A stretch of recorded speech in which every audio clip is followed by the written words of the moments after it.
So, BTS.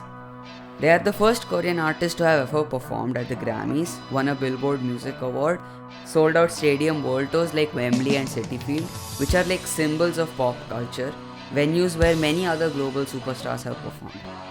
This success is much more significant when you consider the fact that BTS's music is in Korean and they are still dominating Western charts and breaking records many English-speaking artists couldn't. BTS's sudden rise to superstardom in a country that isn't theirs and singing in a language that is foreign to majority of their audience but still having such an influence has confused many. That confusion is also something that is leading the general masses to misidentifying BTS's unique aspects which made them popular and putting them in a very general category. So that's the reason I made this video, to discuss why and how BTS differ from the rest of the artists and are a global phenomena, the likes of which may never be repeated again.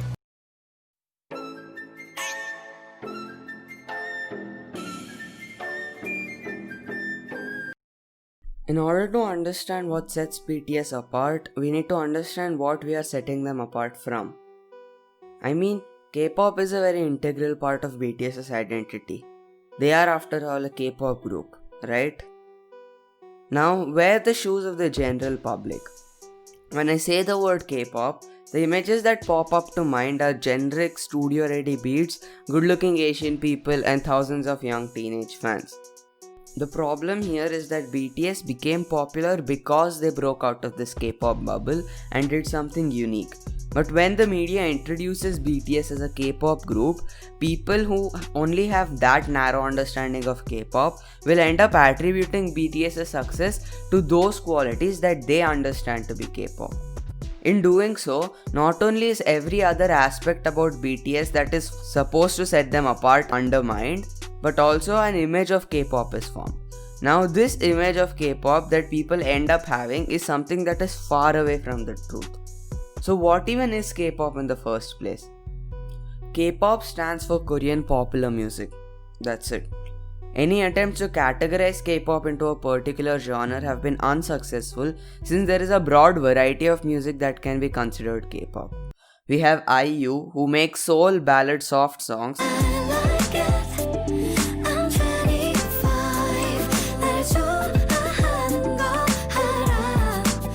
And we have EXO, who mainly make electronic dance pop EDM music.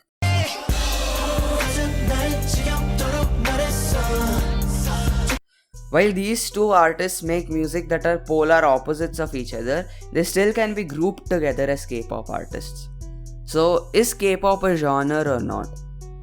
Now, genre in itself isn't a concrete definitive list of a specific kind of music, but rather a relational term that could be used to form an understanding about the musical piece.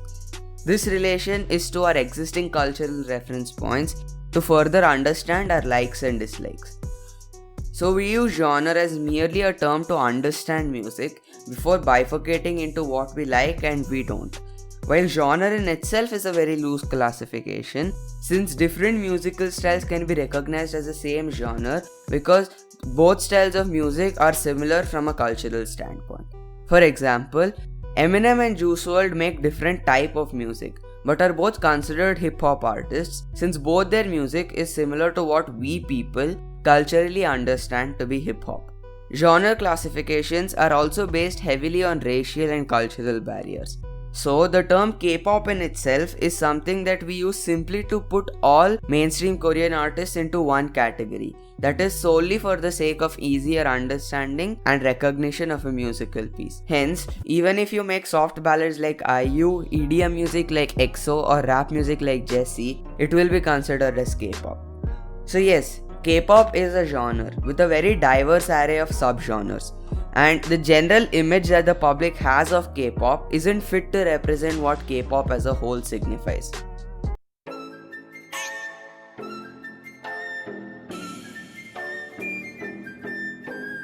In an article titled How BTS Succeeded Where Other Boy Bands Couldn't by TK Park and Youngdae Kim, the authors state that just a few years ago, it was difficult to imagine that a K-pop act would inherit the throne previously held by the likes of New Kids on the Block, NSYNC, and One Direction. all from English-speaking countries and almost all of them white. But a closer look at BTS's music and message shows that even calling BTS a boy band may be an understatement. They go on explaining what a boy band means and how it is defined in pop culture, saying, "The term boy band is a product of pop music history and carries with it a certain set of assumptions, beginning with the Jackson 5 and the Osmonds and culminating with New Kids on the Block. The term was used to denote a pop act made up of good-looking young men performing music created by an imperious producer. Their target audience was teenage girls toward whom the boy band's music and messaging would be directed. The lyrics were usually saccharine and the songs were about entering to or exiting from a romantic relationship with a young woman.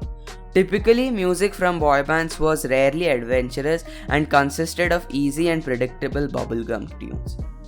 So, basically, cliche topics about love targeted toward a young female demographic with bubblegum pop tunes. This is a formula that has been working in the Western industry for a long time, from the Beatles to 1D. Now compare this to BTS. Non-English speaking artists, and definitely not following the bubblegum pop template, come blasting through within minutes and take over the Western music industry. The only reasonable factor which enabled BTS to do what they did is their music. Moreover, their message. The Big Hit mission statement says music and artists for healing. This was something emphasized from their pre-debut days. The goal and mission of BTS was to block out stereotypes, criticisms, and expectations that are imposed on today's adolescents, and to preserve the values and ideals of the adolescent generation. This meant voicing out injustices and stereotypes, which wasn't something widely observed in South Korean music at the time. BTS's themes revolved hugely around socially critical topics. Since Big Hit wasn't as well resourced as other large companies, Big Hit was forced to work with a small group of in-house producers and collaborate with the members for making music. This turned out as a good thing because now the BTS members themselves had a lot of creative freedom and control over the music they produced. The members actively participate in the writing and production processes of each of their songs. This brings in a sense of genuineness in their lyrics. As stated in the previously mentioned article, BTS's music comes off as organic because it's a natural output of the members' own minds. It is not a coincidence that BTS began their musical journey with hip-hop, the genre that perhaps has the highest bar for authenticity. In the beginning, BTS was closer to being a hip-hop group in a boy band format rather than a boy band trying out hip-hop. BTS's subject matter usually revolves around themes such as youth struggles, mental health, discrimination, pressure from older generations, the lack of dreams, the journey to self-love and self-exploration.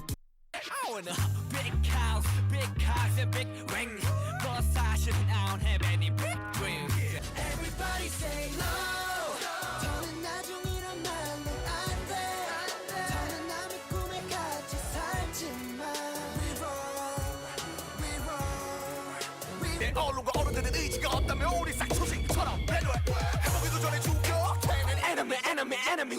벌써부터 고개 숙여 받아 energy. 절대로 포기 you know you're not lonely no one is a blow 나보다 예뻐. Can I get a little bit of hope? Something talk to the kid.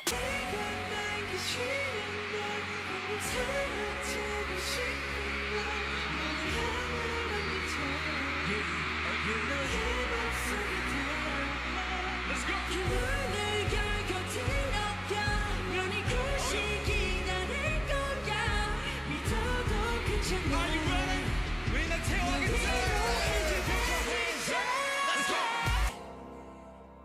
I'm the one I should love in this world. 빛나는 나를 소중한 내 영혼을 이제야 깨달아. So I love me 좀 부족해도 너무 아름다운 걸 I'm the one I should love. This made them relatable and realistic to many. The relatability of BTS's music was essential in them breaking down the language barrier and to connect with people on a much bigger scale. Also, the depth and realism in their lyrics make them much more appealing to older audiences as well. The concepts of love yourself reverberate within people regardless of age, gender, and ethnicity, because these are problems that everyone, regardless of age, gender, and ethnicity, face. This also made them more relevant worldwide, as these were concepts that anyone from anywhere across the world could relate to. This was one of the reasons that BTS succeeded at becoming popular internationally. Not by westernizing their music, but diving into themes and topics that were relatable and appreciated on a worldwide scale. Many mainstream artists gain popularity by simply talking about superficial topics with little to no reality at all, or follow the generic themes observed in pop culture.